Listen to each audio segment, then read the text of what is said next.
Tip para sa mga bagger na gustong magkaroon ng tip. So sabi niya, ang ginagawa daw niya, hihingin niya yung resibo ni customer. Kumbaga gagawin niyang pambalot yung resibo, pambalot ng tip yung resibo. And hihingin niya yung resibo na yon at ihagis niya daw sa gilid ang resibo na mayroong tip sa loob. Naisip ko, paano kung yung tip ni customer is barya? Pag hinagis ba yun, di ba tutunog or hindi ba mahalata? Kung tip ni customer is papel, so ibig sabihin 20 pesos yung pinakamaliit, ano?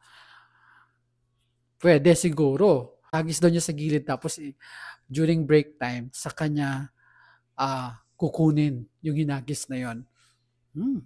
Inisip ko naman, pag break time ba, pag lalabas ka, kakapkapan ka pa rin naman ng guard, di ba?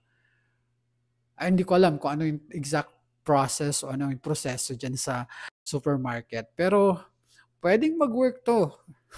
Itong nasa isip niya. Pero again guys, ayaw sana nating lumabag sa batas, ayaw nating lumabag sa mga proseso, lalo na sa mga trabaho, right? So kung pinagbabawal sa trabaho, dapat sundin natin, pinagbabawal yan eh. Alam natin na meron tayong pangangailangan, kung kapos man tayo sa pera, pero there are still other ways para magkaroon ng extra income kung yung sinasahod natin is hindi sapat. Ang paglalabag ng proseso, ang paglalabag ng batas, dahil sa maliit o malaking halaga man yan, ay still paglalabag. At ang paglalabag ay hindi natin yan ninonormalize. Pero this is a good tip. Ingat-ingat lang.